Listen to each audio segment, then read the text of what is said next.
an awkward intro. Hello. Yeah, let's see if I can't edit around that. So this is Horror Movie Yearbook, the always professional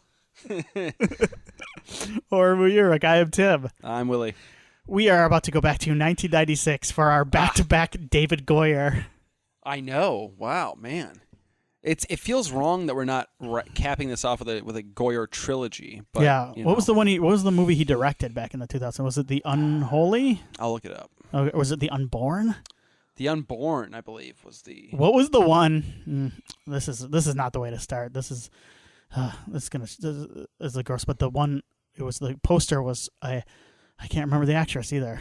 Barely remember this movie. You tell I'm getting old, but like she was in her underwear. Okay. The poster, and she was in like white underwear and looking in a mirror. And it was the selling point was very obvious what they were selling with that poster. I don't know. Yeah, is that what I'm thinking of? I'm gonna look this up. Maybe don't type in what I just said. Horror Movie Yearbook at gmail.com. Horror Movie Yearbook on all of your favorite. Some of your favorite social media pages. We are on YouTube. I was uploading. It's The Unborn. The Unborn. And is that Odette? Is a woman.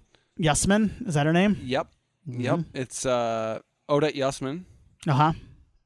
And she's standing in front of a mirror in her underwear. Would it be an immediate red flag if you were a woman or a man dating, like you go on a date and you go back to the person's house and have that Unborn poster?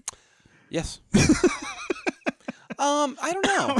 Would it be? I guess it depends on where you're at in your life. If like it's a college, like if you're a college, you know what? No, if you're in college now and you have that poster on, you fucking rock. You have a poster. Yeah, you kind of rule. Yeah, yeah. If it was like when it first came out, I'd be like, yeah, kind of skeevy. Yeah.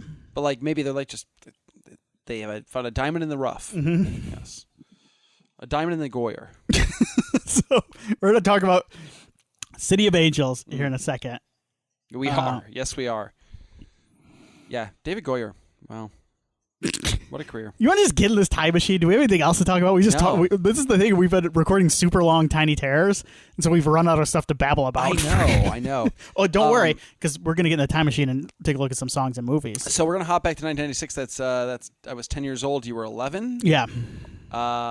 Great year. Let's go. I would be 12, actually. 12. I'm sorry, 12. Yeah. All right. Here we go. Time machine sound.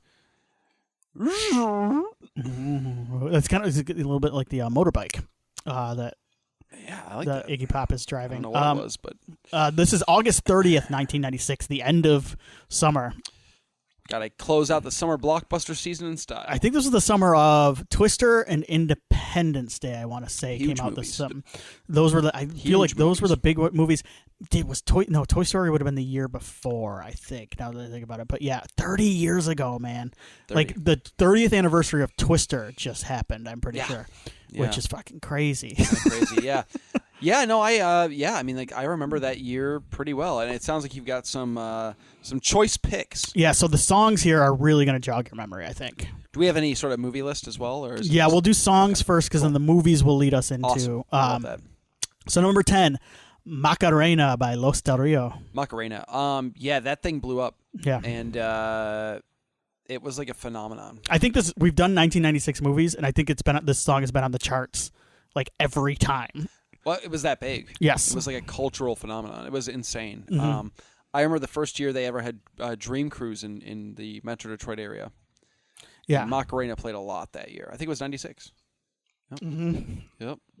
There's this tournament, it's still around, a basketball tournament called the Gus Macker. Nice. Are you familiar with it? It's a 3-on-3 basketball tournament outside during the summer. No. But I went to one. And are these like... college?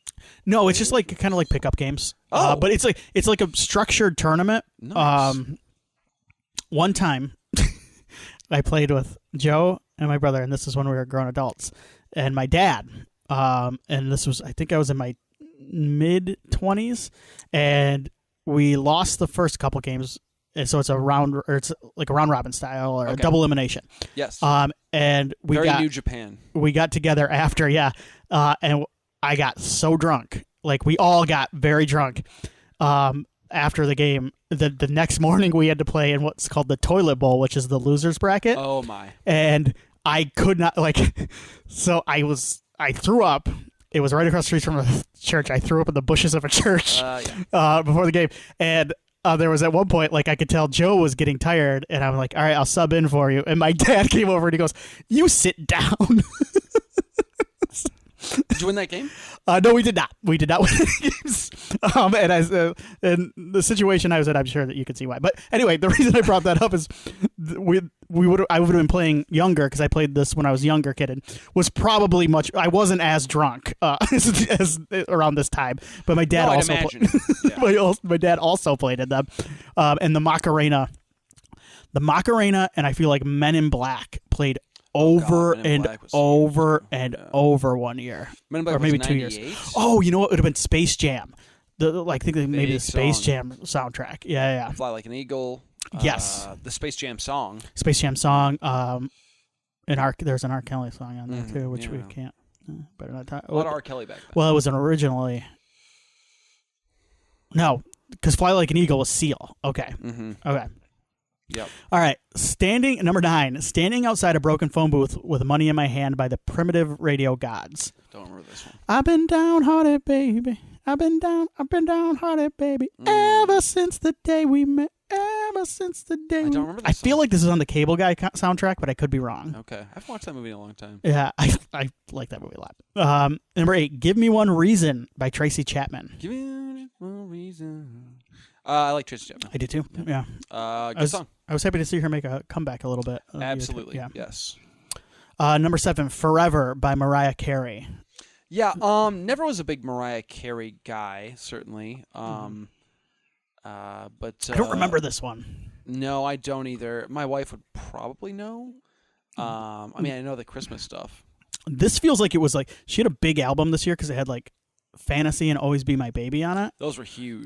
This feels like the 6th single off of whatever album that was. But it was one of those albums that was like so big that like yes, she produced like 10 singles off it. Yes. Counting Blue Cars by Dishwalla at number 6. Yep, I remember Dishwalla. Yeah, it's all right. Yeah. Number 5, You're Making Me High by Toni Braxton. Ooh, I get so high when I'm around you, baby. Mm-hmm. All right, I'm just gonna say it. This is almost as bad as the Unborn poster here, but this is more excusable because I was a younger man here. But the video for this one, she was wearing like, I remember this. She was wearing like a zip down, and like she'd go to the side a little bit, and and she, I mean, a little tasteful, side boob. Yeah, very tasteful from Toni. You know, hey, Toni Braxton, beautiful woman. You know, I mean, we were young fellas. Yep. Starting to figure things out. This was an important movie of my development. Absolutely. Or music video of my development. Number 4, Who Will Save Your Soul by Jewel. Yeah, Jewel, I had this album. Everybody kind of did, right? Jewel was one of those things where like she was on the radio a lot, but I always found her very like I never like turned it off.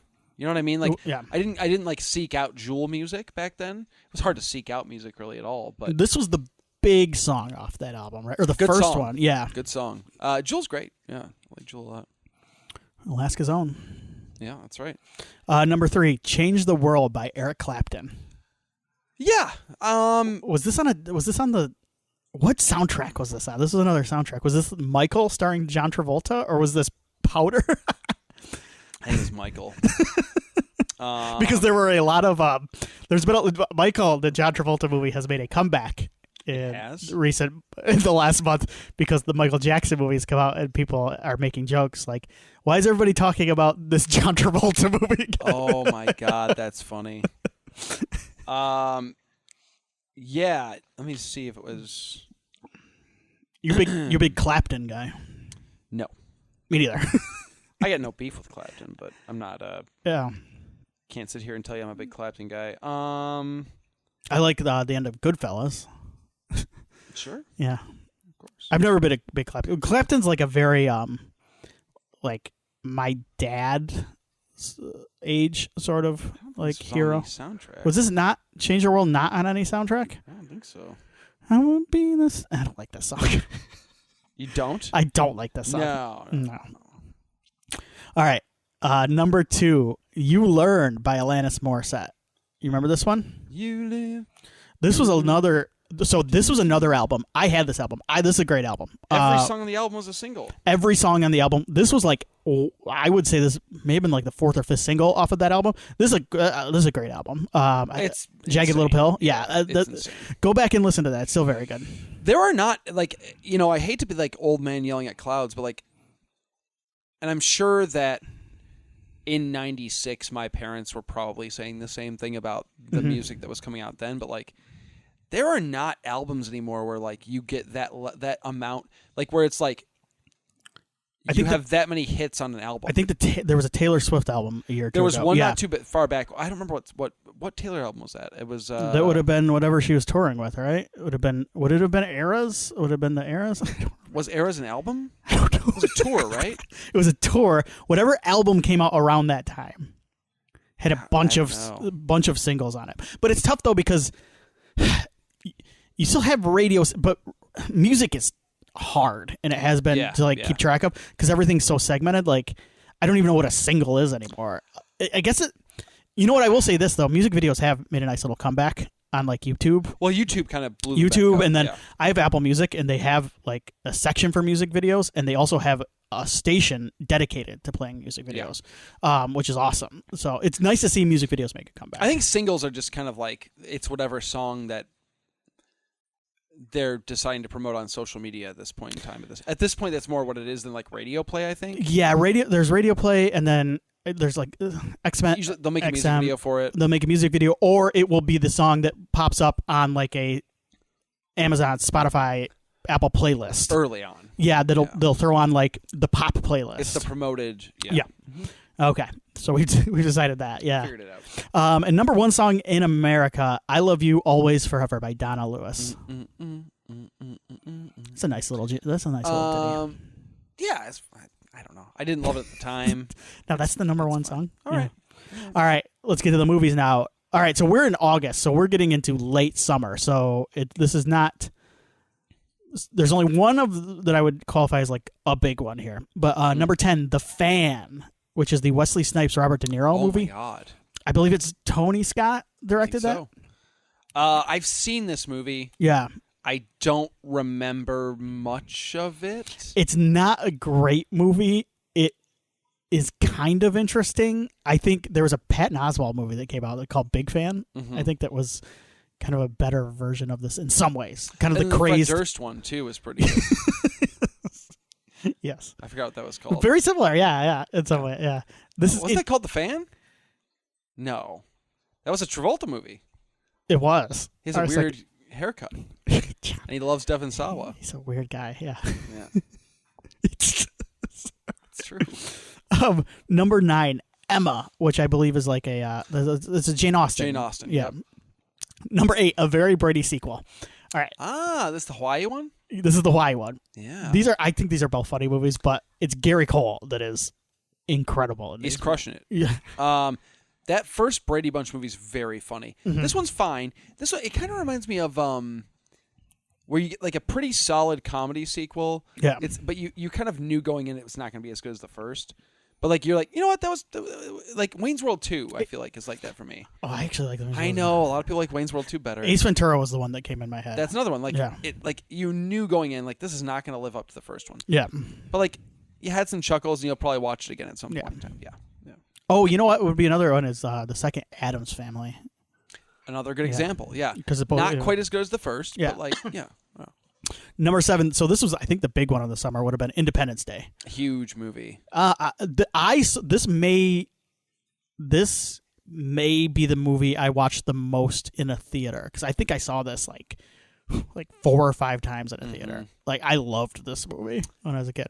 Yeah, I saw it in the theater for sure. I had some of the toys, which came with like they came with floppy disks that you could put into your computer, and it would there was like a really bad game that you could play.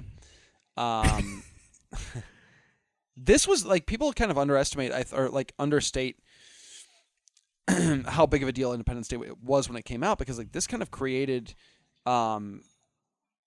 created a subgenre of movies almost, like the disaster movie. Like, yeah. Yes, it's an alien invasion movie. Like, this was like the pinnacle of like the disaster movie. Yeah. Which became huge for the next, like, through like 2000 well, or so. Weirdly enough, this and Twister the same year were Yep. kind of, yes. Yep. Then you got a lot more of those after the fact. I think it was some of it was too, the special effects were kind of coming into their own around the time. They there could were do bigger advances. things with it, yeah. Because Armageddon was after. Armageddon was after. Yeah. Stuff like Deep Impact was would have after. after. Dante's Peak. All these big Volcano. big budget Yeah. disaster movies. And I know, like, again, this is Aliens, so it's a little different, but it still feels like it lives among those kind of, yeah. It was also the movie, because, like, Fresh Prince was on, and it was a decent-sized hit. Like, it was popular, and then Bad Boys was kind of popular, but this was the movie that, like, created superstar Will Smith. Oh, he blew up after this. Yeah. Men in Black cemented it. Yes. Yeah. That was, 2 years later? Yeah, and then Wild Wild West is what put the big ding in it. It did put a ding in it for a while. Mm-hmm. Yeah. All right, so where are we at? Number 6, Jack, which I think is the Robin Williams movie. Film. I've seen it. I think I've seen it. I don't recall much about it. Yeah. He's like a kid, right? Something like that. I don't remember. All right, number 5, a movie we've discussed for at length, The Island of Dr. Moreau. Yeah.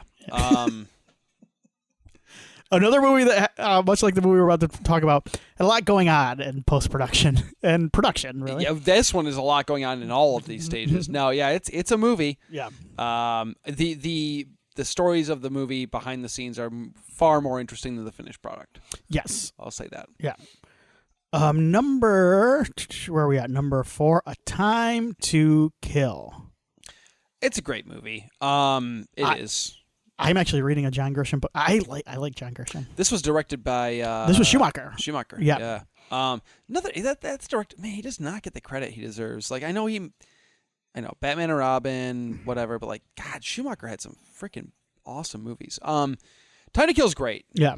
I'm sure there are some who maybe say that certain aspects of it don't age super well. I could see that for sure. But there's a little bit white savior stuff going on, right, in Time to Kill. I would agree with that, but it's like a riveting story, and it's so well acted by everybody across the board. Like, Sam Jackson is, like, unreal in that movie. Yes, yeah, I don't know. This is early. This is early McConaughey too. He's so good in this movie. Yeah. It's been Sandra Bullock too. Yeah. This is a good movie. Great cast. Yeah. And like I said, as I've gotten older, I think this is the most, like, dad thing about it. I'm a big Grisham guy now. Like, I like John. Sure. Grisham. I read his books. Yeah. First Kid, number 3. So this is the Sinbad Disney movie where, like, the kid becomes president or something. He's right? like Secret Service or something. Or is that what it is? Yeah. Sinbad. He's a Secret Service agent protecting the kid who's a president. Never saw it. Yeah. I don't have much to say. I don't think I've seen any Sinbad movie other than Jingle All the Way. What are other Sinbad movies? I was going to say Kazam, but that's a whole thing. Yeah. That's not him. I feel like Sinbad had a show. Sinbad, like, I would watch his comedy because I could, like, get away with it. Like, Sinbad, he did clean comedy. So his stand-up was, like, clean comedy, but... So I'd watch that sometimes. Yeah, no, I guess... I feel like Sinbad had a cartoon or something at some point. Did he? Probably making something up. I don't know. He might have. Number 2, a movie that I'm pretty fond of for whatever reason. Tin Cup, which is a Kevin Costner sports movie. It's a golf movie. He plays, like, a down-on-his-luck retired golfer. Cheech Marin, Rene Russo. I believe it's by Ron Shelton, who directed White Men Can't Jump. Oh, okay. Yes, it's similar to that. I like this movie quite a bit. Okay. I'm kind of a sucker for Kevin Costner sports movies. What's funny, I've never seen a Kevin Costner sports movie. No. What are some? Field of Dreams? Field of Dreams, For the Love of the Game. Never seen it. You know what? Now that you're a football fan, you might kind of like Draft Day. Draft Day's not a bad little flick. I think, is Chadwick Boseman in that too? I think he is. Yeah. I kind of like Draft Day. Yeah. He's done a lot of cowboy and a lot of sports movies. He's a man's man. He's a man's man. That's right. He's also very hard to deal with. Apparently. Yes. It's funny. Costner. My mom always liked Costner. Okay. Big Costner. Big crush on Costner. Okay. Because she loves Dances with Wolves. Okay. And loves his Robin Hood movie. I like his Robin Hood movie too. Yeah, but he's not very good in it. No, he's good in it. That's not fair. He's good in it, and he's got the leading man thing. It's like the accent is an issue for me. Okay. In the movie. Mm-hmm. The lack of one. Like clearly he gave up on that. Yeah. Yeah. That's fair. But yeah. What was I watching? I was watching something the other day where I could tell the actor just gave up on their accent. Maybe it was The Boys. People are reevaluating Waterworld now. Have you heard this? Are they? Yeah, apparently it's good. I don't know if I'd go that far. You know how this works. When we've dug deep enough, we continue to dig. I think it's past the point. I think Waterworld is I really wanted to watch his bomb Western that came out, but it's just so long. Horizon. The second one's coming out, I think. Is it? They shot 2 of them back to back. They did, yeah. Somebody's got to release the thing. Who knows? Costner will do it. Costner is pretty good at it. He's kind of like Vin Diesel in that way. He will get it done. He'll make it happen. Yeah. The number 1 movie in America, The Crow City of Angels, which made $11 million this weekend. So like low box office. Yeah, low box office. And then it dropped like crazy after this. But like, it was the number 1 movie in America, this movie. I mean, the first movie was huge, man. Yeah. The only other new movie this week was First Kid, and that did not do great. But like every other movie is in like its 3rd or 4th week that we've talked about here. Yeah. So it almost had to win. Yes. Yeah, kind of. And it was based on, it was a sequel to a movie that was popular. It had its fans. The Crow was kind of like another one that kind of like I think people kind of understate is it's easy to kind of like, I don't know, poke fun at The Crow a little bit nowadays because like you look at it on the surface level. I'm talking about like the property as a whole, and even like that initial movie, like it's got that very kind of gothic emo kind of sensibility about it, and it's easy to kind of poke fun at that, and that's fair, I think. But when that movie came out, it was huge. Yeah, it was a big that was like an R-rated film that did pretty darn good money. And of course, there was all the Brandon Lee stuff, associated with it. But like, it made money, and it kind of blew up. It didn't become like a phenomenon, but like, it was big enough to where like I remember my dad, who was pretty savvy with movies and stuff like that. But like, we didn't go see it in the theater or anything. But like the day it came out on VHS, he's like, "We gotta watch The Crow. I heard it's sick." Yeah. And like he brought it home on VHS, and I think my copies that he bought is up there on the shelves. On the VHS shelves, yeah. So like, it even broke through to him where he was like, and we have talked about that movie in the past year or two, I believe. So if you want to go back and search for our archives, we do have an episode out there, and we both like it. Yeah, I think we both thought it held up pretty well. Absolutely. A sequel was always going to be a tough pill to swallow. It always is with a big movie like that, especially a movie that feels kind of self-contained. It feels like the story's kind of been told. Because you run the risk of either rehashing it or alienating the people who are coming back for more of the same. It's a tough kind of tightrope act because you don't want to like just carbon copy because then creatively you're kind of bankrupt, right? Like people are going to come out of it, critics certainly, and audiences are going to go, it was just the same thing but not as good. But if you deviate too much, you risk alienating the audience that bought tickets and enjoyed the first one. So... And then you add the extra layer, I think, on of the Brandon Lee tragedy. Yeah. And again, like if you're going to make a Crow 2, like the story of Brandon Lee's character in that first movie is kind of done anyway. Right. So I think the natural progression would be to do a different Crow avatar of the Crow, whatever. I like that. I think the comics have done that, done some really cool stuff with that. Like there's been James O'Barr's written some really cool stuff with. He's done female Crows. I'm gonna call them Crows because he's done ones that have taken place in like colonial United States like eras and like all sorts of cool stuff.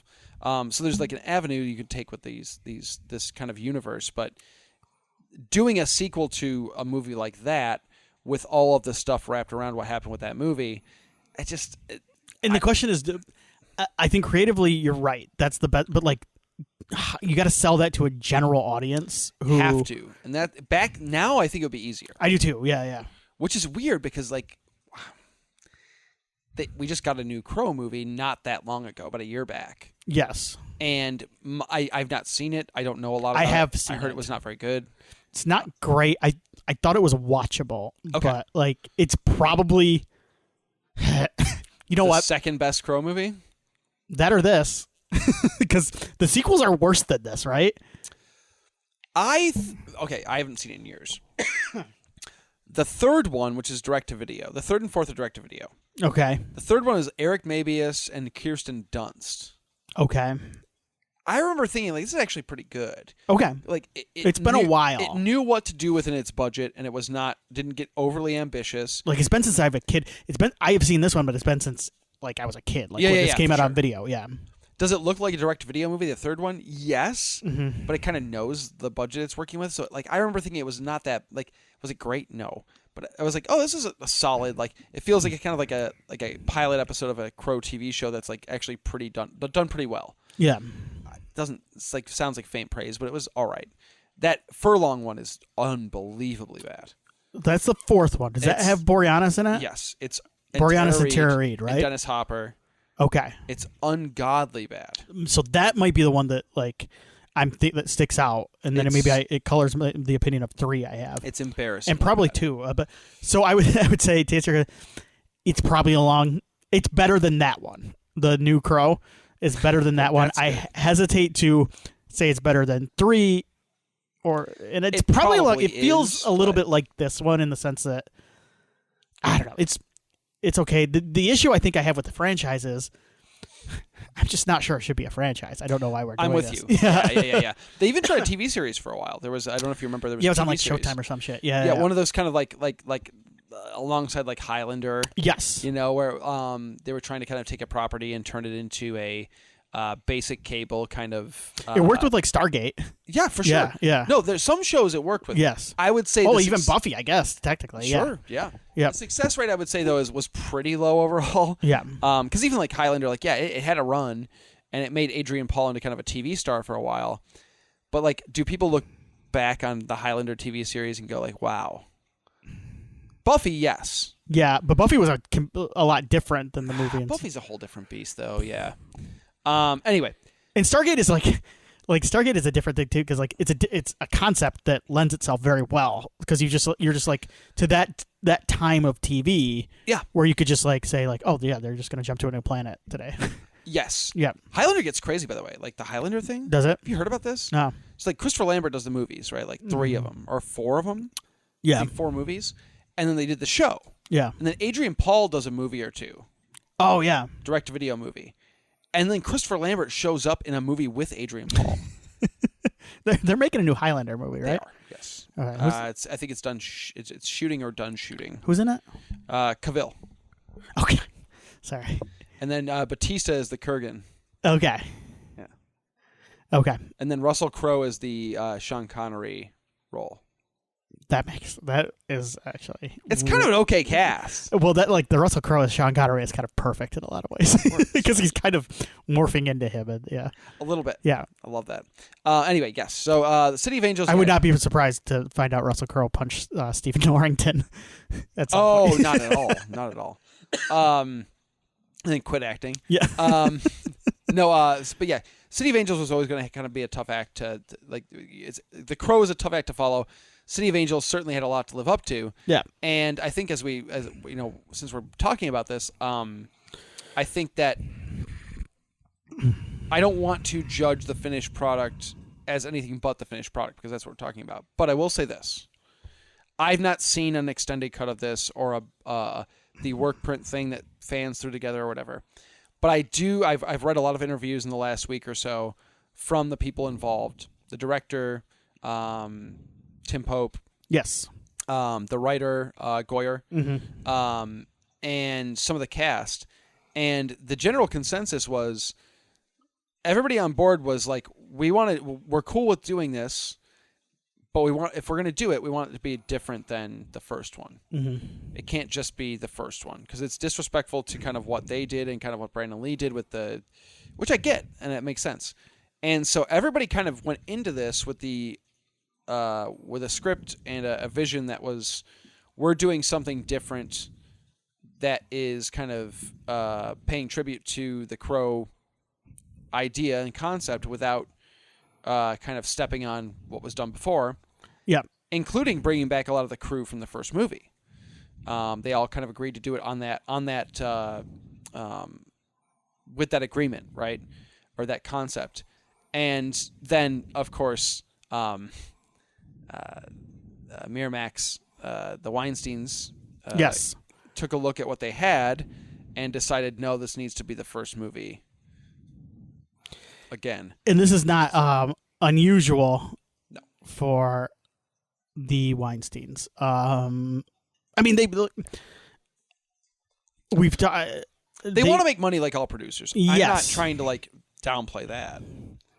But they were known in a lot of ways for their interference too. I mean, they interfered with like Gangs of New York, and Kill Bill was split into 2 parts because of them, right? They think they thought. I don't know what's going on with who's the other Harvey's in court. Bob. In court. Bob, is he still around? Is he still doing stuff? He's gone, right?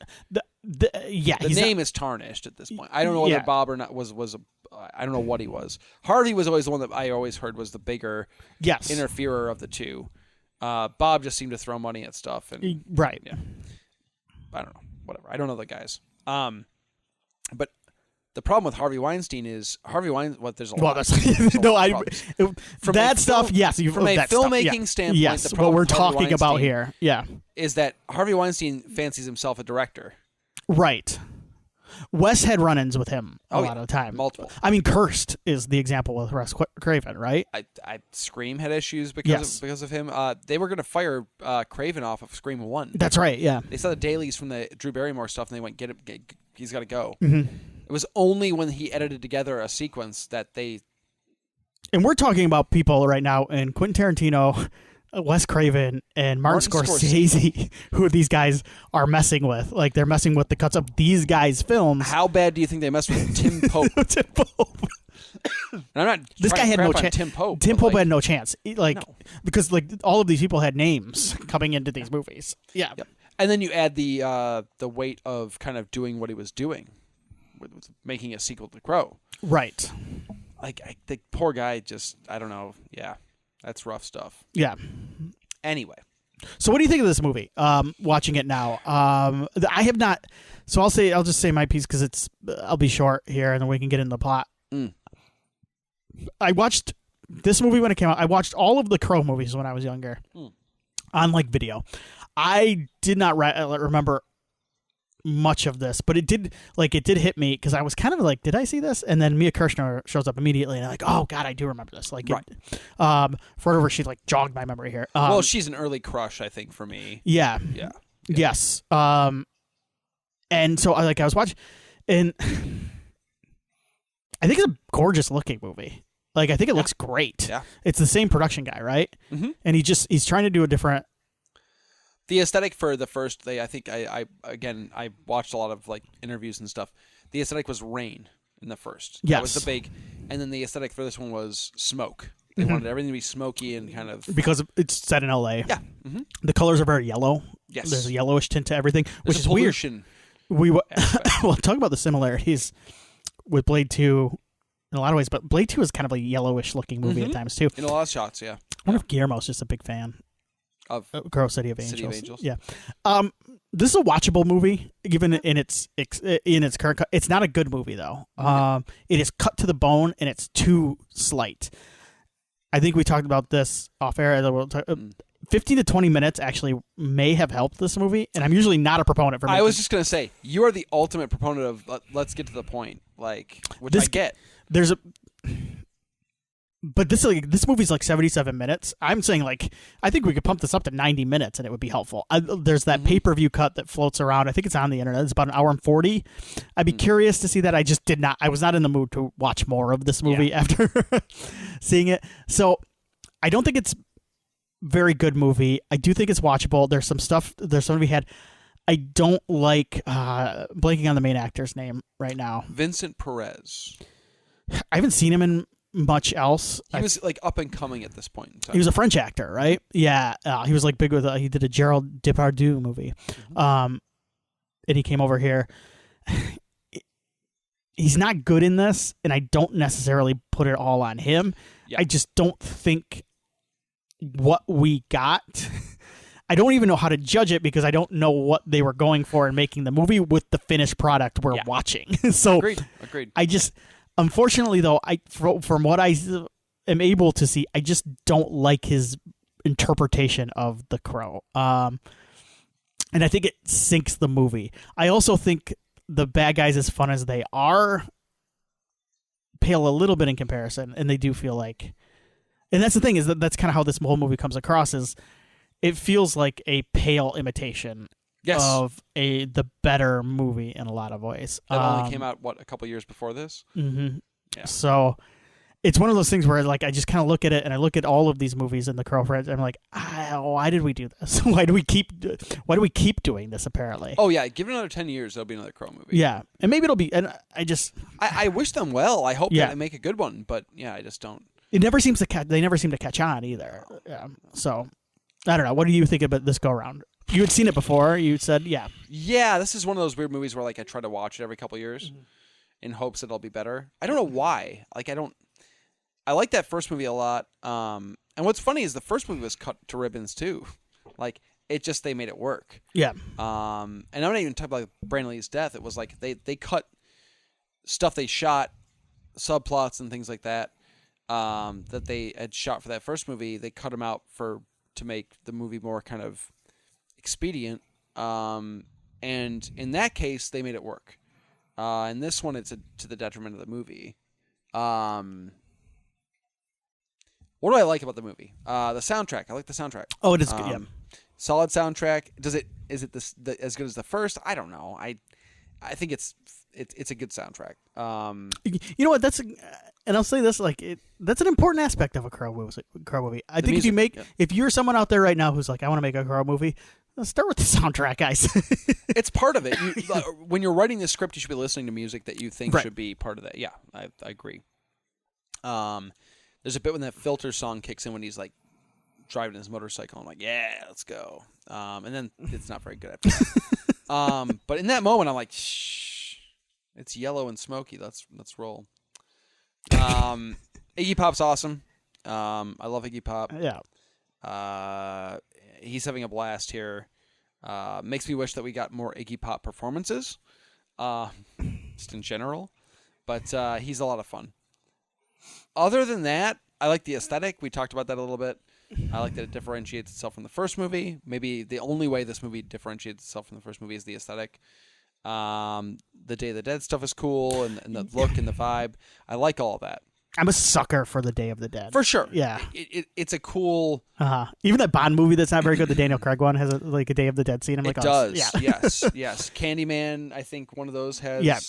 Is it Day of the Dead that has the Day of the Dead stuff? I think so, yeah. I don't know.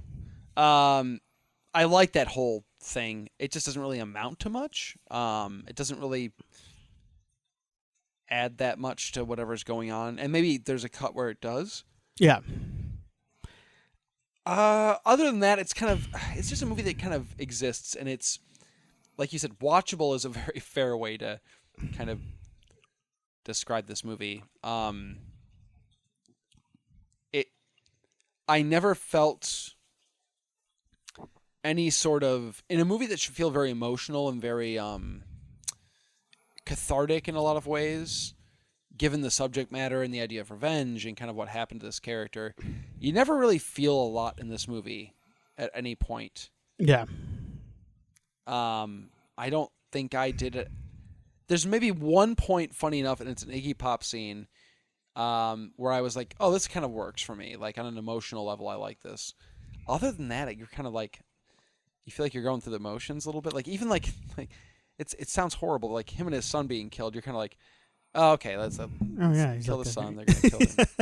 Like, you shouldn't feel that way watching this. No. And I think the cut, I think there is a cut that is a little bit more brutal when it comes to that.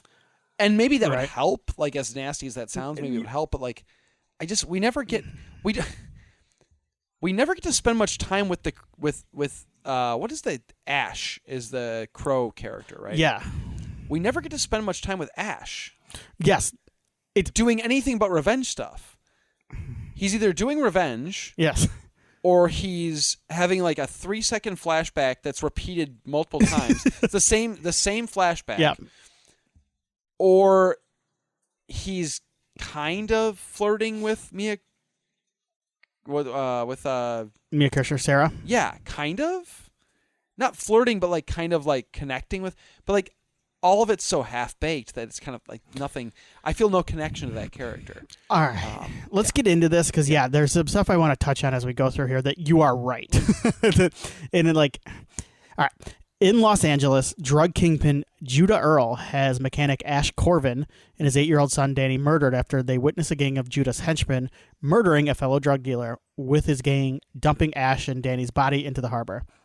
Sometime after, Judah force ODs one of his dealers for destroying his product without his consent, despite the protest that his product was tainted. Okay, so I think the Wikipedia summary has this kind of out of order, right? Okay. Maybe a little bit. Yeah. Anyway, that's fine. What do you think of the villain in this one? What do you think of Judah? I don't have a beef with. I think the performance is kind of fun. He's very over the top. Yes. I like his deep voice. He does have a good... He's got a good voice. He's also the kind of guy... You know what I like? I find this an interesting character. He has, like, orgies all the time in his house. Yeah, but he doesn't seem that into it. No, he's, like, watching. He just, like... He has him on the background like I have a baseball game. Yes, exactly. Yeah, like he's playing Switch while...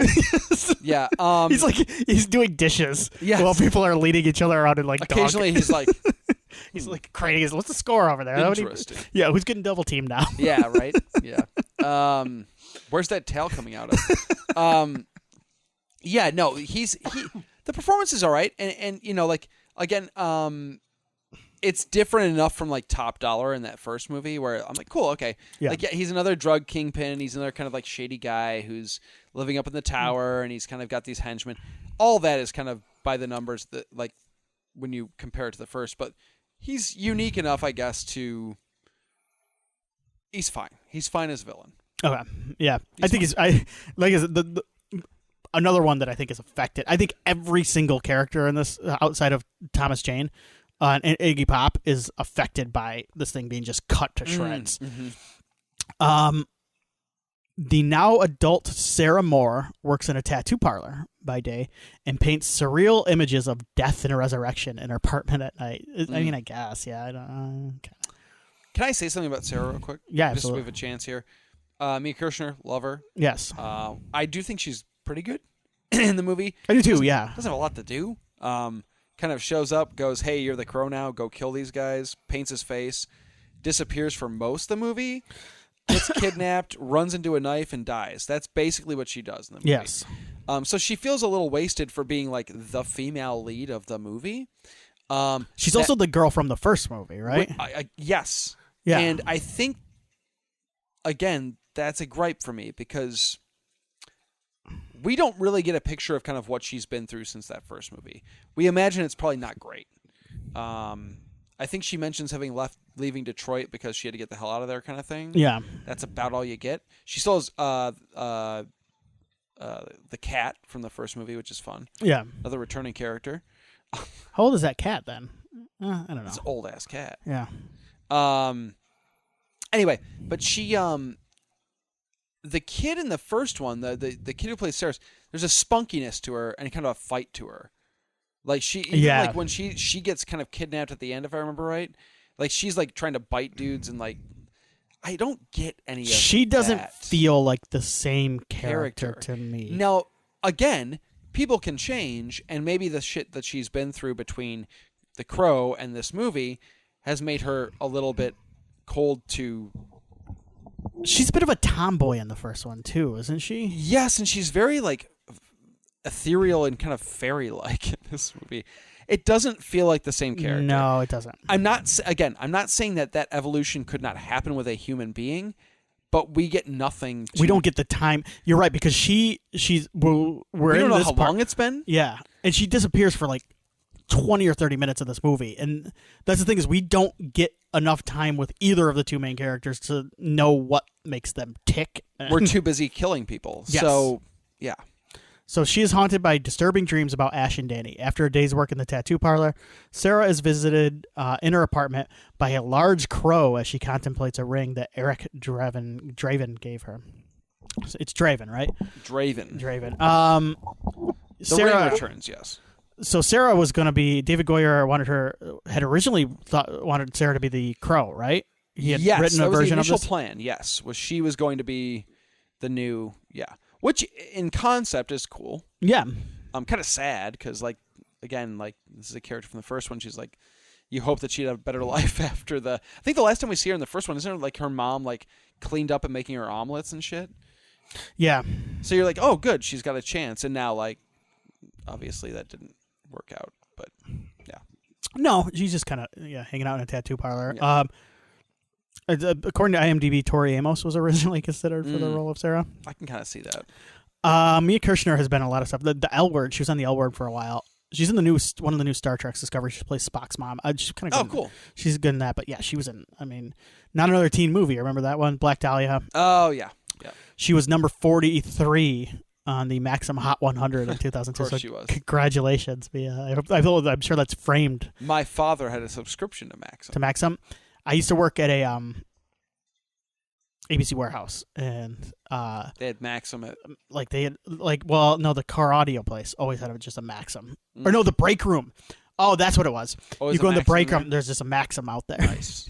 some dude from Maxim was like Playboy for people who were like too coy to buy Playboy. Yes, and like Playboy had like articles you could read, and Maxim really was just like, bro, check out the top girl. This guy's about to get knocked out in UFC. yeah. Top 10 most violent movies, bro. There was some fun stuff in Maxim. I have fond memories of my dad's Maxim magazines. Like, who's the one? I heard someone. Oh, sorry. What are the top 10 coolest kill scenes in Vita Guerra? Movies? You remember Vita Guerra? Yes. She was a Maxim. She was on Maxim. That's right. A lot. Yeah. That's right. That's right. Classic. This is a very horny episode, by the way. Sarah, you and I are talking about women a lot. Yeah, but we're just reminiscing about old Maxims. I didn't say anything besides the name. I was 10, bro. And I was giving Mia Kirshner credit for being the 43rd. I think she's better. I would not rank these. I don't like ranking 100 looking back, hot that's women. pretty messed up. Right? But you know what? Can I say something real quick? Sure. It's gross. It is. It's gross to rank something, but then go on Twitter or X. It's way worse. It's way worse now. Like there's almost a quaintness to like ranking like hot women on Maxim 100. Now it's just like it would be like, hey, can you put Mia Kirshner? Can you take off her clothes, Grok? Grok, yeah. You're right. You're right. Hey, Grok, make them make out. Yeah, you're right. It's way worse now. Sarah follows the crow to the harbor at night on All Saints' Day and witnesses Ash's resurrection as he frantically escapes from his watery grave before being taken to her apartment. When Sarah tells Ash he is dead, he panics and screams into the night, ending up at his own home where he relives the final moments of his life. We're at this point we're hitting the greatest hit stuff. So like yes. kind of like the vibe was different from out of the gate. But now, from this point forward, we're kind of doing, let's do the crow again. Yeah. And like you said, we don't know anything about this guy. No. Is this another IMDb music related trivia? John Bon Jovi auditioned for the lead role in this movie? He was getting into acting at this point. Because this would have been around the time the Vampire sequel, right? So I would not be shocked. Yeah. Yeah. John Bon Jovi and Tori Amos in a movie together. That would have been something to say. Yeah. And then the other thing too is I guess this ties into the last thing. So Goyer, one of his other drafts was he had a female crow that was in Victorian England, right? I had heard that. Jack the Ripper was going to be the villain. I don't know much about it, but I've heard of that. Yeah, it's a cool idea that would never have got off the ground. Not with that production company. No, that's too out there. That is a great comic book idea. Yeah. Fantastic. Yeah. Sarah arrives there to find Ash brooding. Well, that's what the crow does. I mean, he likes to brood. Crows fly and brood. You ever seen a happy crow? Like I'm talking about the bird. Like no, they all kind of like. No, I did a little reading though, but crows are a very misunderstood creature. Apparently, they are. Yeah, I'm not like an expert. They remember things too. Yeah. Yes. I have up northern Michigan. There are a lot of crows and ravens, things like that. They're always flying. They're always flying around. You get to see them. Always be nice to them. Mm-hmm. Oh. Yeah, because they won't forget. And she explains they tell her friends too. Do you think they're misunderstood because of the Crow series? the movies? Everybody thinks no. I think it's like black cats. It's a black bird. Black bird, black cat. Yeah, it's kind of like a specter of spooky. Yeah. And she explains that the crow resurrected him so that he can exact revenge on the criminals who killed him and Danny. Guided by the crow, Ash decides to kill Judah's henchmen one by one. Ash dons the face paint with some leather attire, that's your part, and first visits Spider Monkey in a drug warehouse and interrogates him as to who else was involved in the murders before blowing up the warehouse. Oh, that's some really bad fire effects in that, Terrible. Right? Fire never looks good. This is a particularly bad one. Yeah, this is early. Yes. Yeah. Engulfing Spider Monkey in flames while Ash walked away unscathed. This is not a cool guy looks at an explosion or walks away from explosions moment. No. This is kind of a dorky guy. Yeah. Glass shards depicting a crow is left behind. Yeah, so there are a lot of moments where we get like crows. We did that in the first one too. Oh, we do? Okay. Yes. I must not have remembered that. They're just a little, what's the term? Try hard in this one. Okay. Yeah. We're really, really, really kind of trying to go, how do we put the crow thing in this? Oh, we'll do the glass. Okay. All right. Another of Judah's lackeys, Nemo, is spending the night at a peeping booth. Ash appears in the booth and kills him, leaving a doll stuffed in his pants and a paper crow in his mouth. Okay, so this is Tom Jane, right? It is, yes. He is absolutely 100% ready to like jack off immediately as he walks into that store. Like he is unbuttoning his pants. He's on a mission. He's also got like 4 lines in this movie. Which I mean, like he wasn't like a star at this point. Like I don't know. Tom Jane was never like a star, but like he starred in movies. Yeah. But he was not Tom Jane at this point. Right. So it kind of tracks. But he's got like 4 lines in this movie, and most of his screen time is him furiously masturbating. Yeah. And weird close-ups on his face while he's like kind of sweating. His wig falls off at one point. That was an accident on set. Yeah. Yeah, I heard. And they kept it in, right? It worked. They thought it was funny. Yeah. It kind of works. It does kind of work. It's kind of fun. Yeah. Mm-hmm. He spends most of the movie masturbating. most of his part of the movie. He's very sweaty for somebody who's only been masturbating for like 30 seconds. I think he's just a sweaty guy, though, and you got to remember it's L.A. Yeah. So it's very steamy too. Just like in general. Yes. Yes. I did some research on peep shows. Let's see if there's nice. I think there is still, as of they still exist. A few years ago, there's like one in New York City somewhere. Oh yeah, somewhere. Somewhere. I don't necessarily. I guess I don't understand the point of them. I've never been like.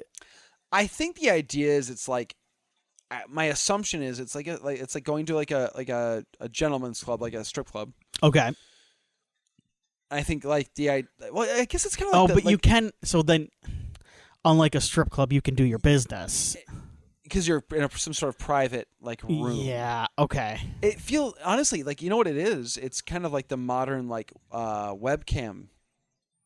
Like webcam's like the modern thing, right? Right. Okay. They do things in front of you, and then you can do your things. Oh yeah, that's kind of. Well, but there was no internet back then, so you'd have to go to like a booth. Yes, and so that's because I mean, are there still like skin theaters? Are there still like porno theaters? I don't think so, right? Because like, why would you? That's kind of like I don't even know if that would be legal anymore. I have no idea. I'm assuming they don't exist. But funny enough, so there are some similarities to Blade 2 here, and one of them is the scene. Because this scene is, we talked about a little bit last episode, this scene... Oh, Goyer's reusing some stuff because he knew that, I think he disowned this movie, so... Yes. Yeah. And honestly, some of the, some of the stuff with the gang is similar to the blood pack in Blade 2. It almost feels like a rough draft for what he ends up doing with Blade 2 a little bit. So yeah, I think that part is interesting. Maybe that is a way for someone to watch this movie, and because I was kind of picking up the point. Judah has employed a blind prophetess named Sybil, who is able to ascertain Ash's link to Sarah and to the crow that is source of his powers, and Judah orders his crew to find her. Curve and Callie interrogate their boss, Noah, about her whereabouts, but ended up killing him after he refused to comply. Ash later returns to the scene of the crime, where he recovers Danny's body and buries him. What is going on? The part where he's buried, because he like goes out to the woods, but like there's no woods around. It's in L.A. Yeah, like So like he like drives his kid's dead body through like. This feels like another weird like this part of the movie is edited into a later like. This feels like an editing thing, right? Like that part was supposed to happen significantly earlier. Right. Like why does he just randomly decide like I guess I'll go get the kid's body now? Right. Killed 2 dudes. Now I'll take a break and go side quest. It's very strange. So he's like on the highway on like the whatever is it the PCH or whatever the fuck out there, and he's got like a dead kid. He's like, I gotta find the fucking strapped to his back. Like I gotta find a woods somewhere. It's very strange. Yeah. One of the murderers, Kali, goes to Sarah's apartment to capture Sarah and draw the Ash Yellow out. Ranger. So I can't remember the actress's name, unfortunately. Yes, she was the Power Ranger, the Yellow Power Ranger. Mm-hmm. She died. She did. Shortly after. Yeah. Like it was like a tragic. Like it was like she was a part of a bridesmaid party or something, right? Car accident. Wow. Yeah. Yeah, very sad. Really bummer. Yeah, because I was curious to see. At first, I'm like, who is this woman? Because I recognized her, and then I did the research, and then I was like, why didn't she do anything else? And then that's why found out. Yep. Ash realizes Kali is the one who killed Danny. Enraged, he throws her against a wall and breaks her leg, and then out a window to her death, leaving a crow-shaped blood pattern. Yeah, he does toss her out the window pretty. He throws her. Yeah. Yeah, that's not a very good fight scene either.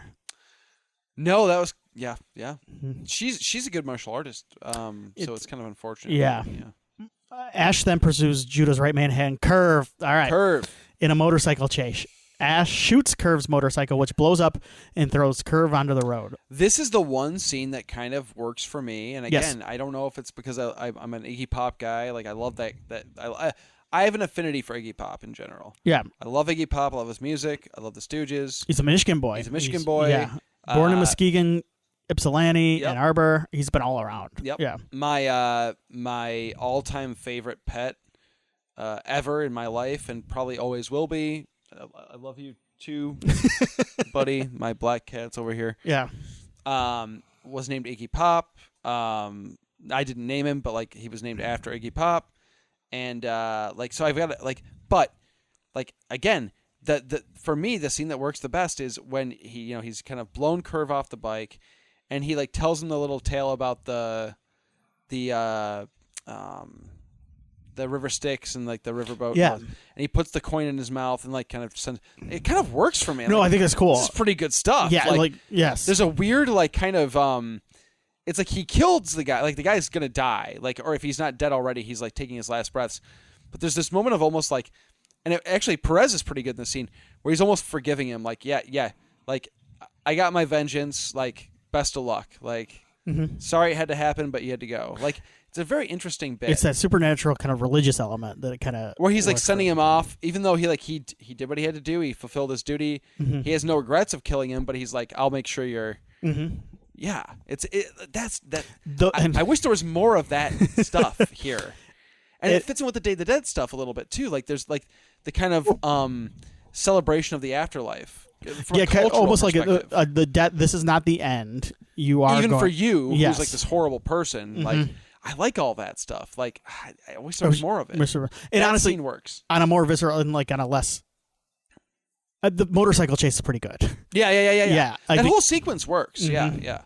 The people throwing the flowers and stuff like that actually works for me too. So then Ash drags Curve into the nearby river, places the coin in his mouth, and sends him floating downstream, leaving him to die as parishioners cast down flower petals in the shape of a crow, of course. Yeah. Which is silly, but the whole thing is kind of silly, but I'm with you. It kind of works.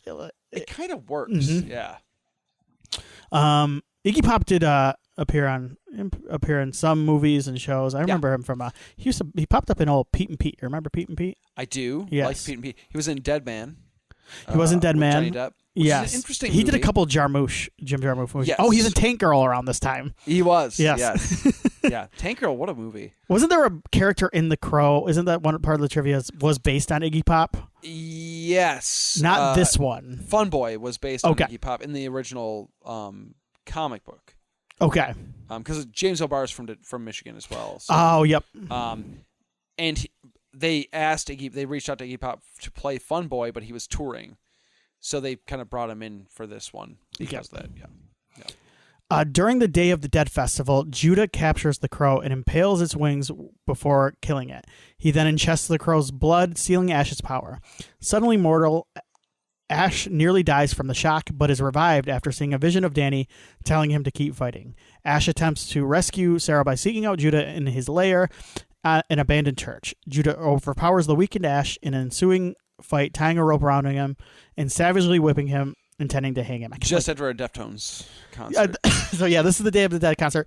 Deftones actually hadn't released any sort of album. They were pretty unknown. That's crazy. Whoever did the music did a pretty good job for this, because you could tell they're pretty keyed into that scene around the time.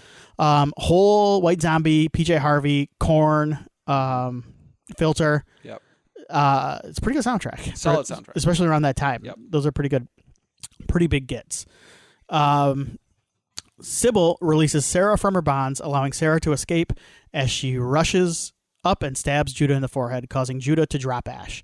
Judah pulls out the knife and starts moving toward Ash. When Sarah intervenes, Judah stabs her in the stomach. Ash gets up and impales Judah on a metal pipe, which fails to kill him. Ash calls upon a murder of crows that devour Judah. Sarah dies from her stab wound, a tableau reminiscent of a painting she completed earlier. I like that. I don't use tableau enough. No, it's a nice word. Yeah. Ash returns to death, knowing that he can rest in peace with Sarah and his son. There was a video game. It's so bad. Have you played it? Yes. Many years ago. So is it like Resident Evil? It's like That's tank what I read. controls. Okay. But it's meant to be like an action game, so it's worse. At least with the old Resident Evils, like the tank controls, like where they was like a slow paced kind of horror game. The older ones, like 1 and 2. What exactly are tank controls? You can't shoot and walk at the same time. Gotcha. That's part of it. You also would have to, like, if you're aiming, you'd have to stop moving, kind of like pivot. Yep. And then you'd shoot, and then if you need to move out of the way, you'd have to like stop shooting, pivot, and then run that. That really, for me, that does not work with a crow game.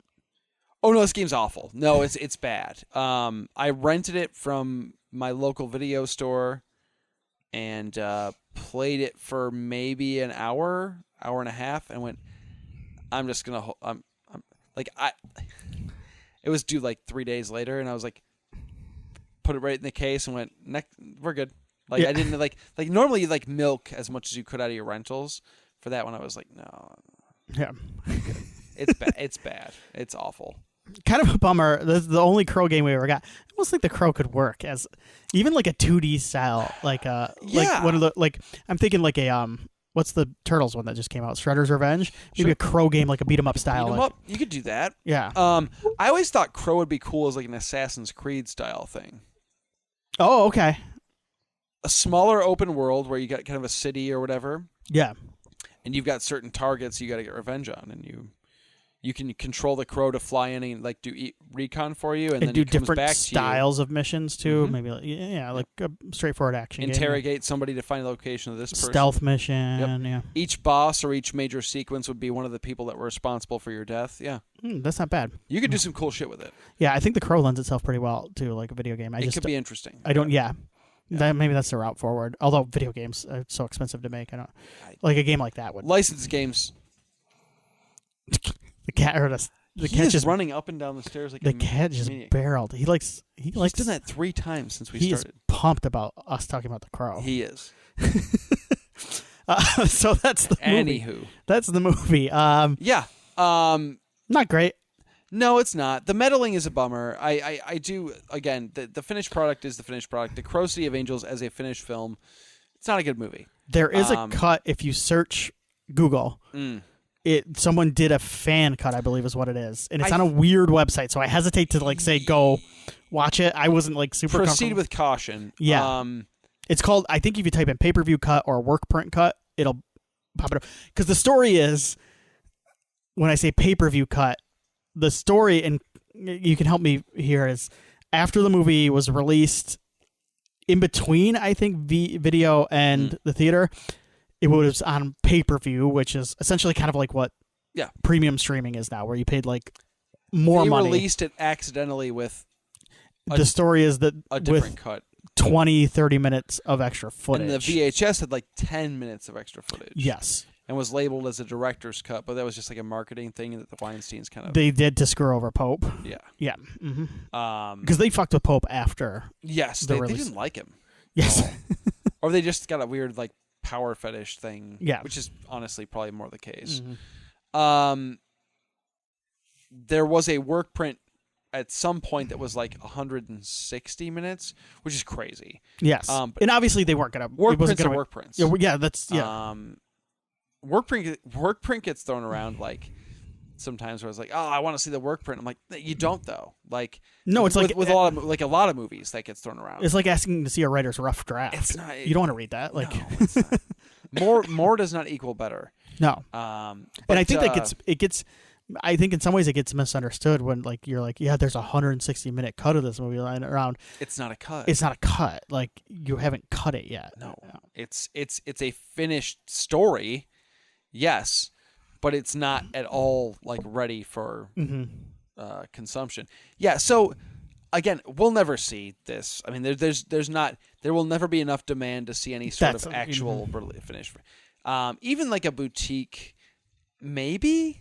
There's maybe like an Arrow or maybe, but I don't think the demand is there enough for it. I just don't think maybe if like that last Crow movie blew up and there were people going back, maybe. Yeah.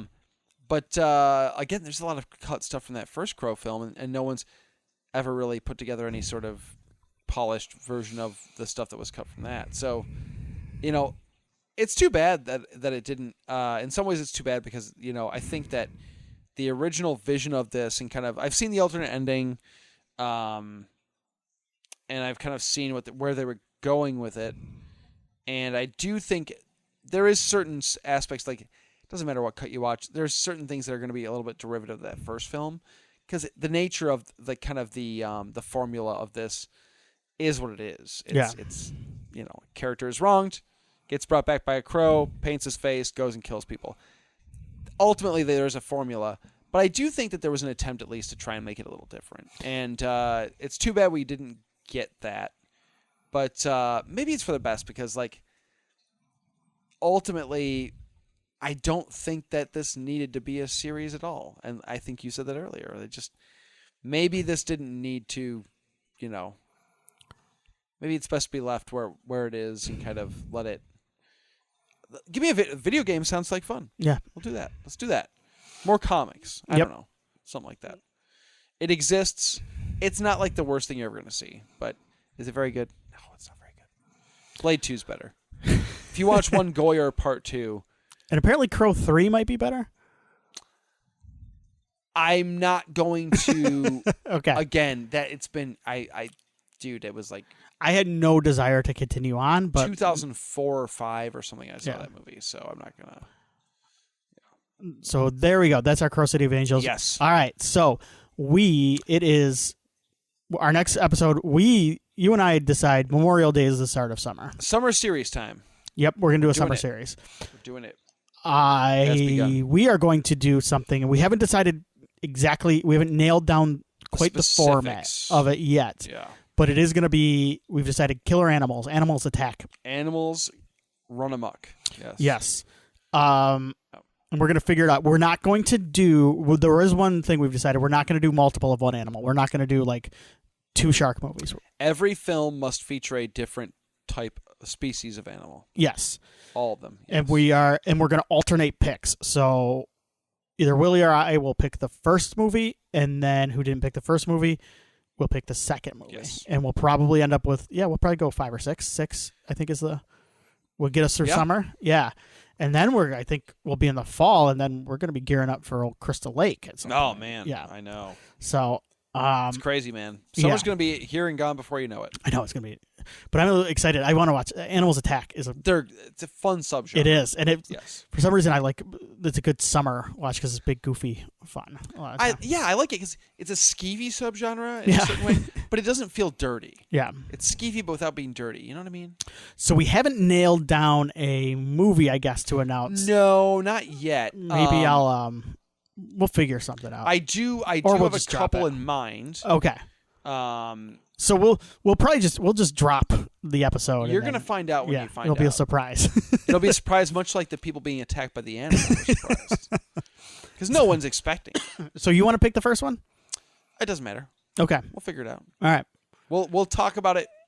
The next time you hear us on a main episode of this show, you'll know who picked a movie and you'll know what movie it is. Yes. Isn't that exciting? It is exciting. Yeah. Tune in to find out.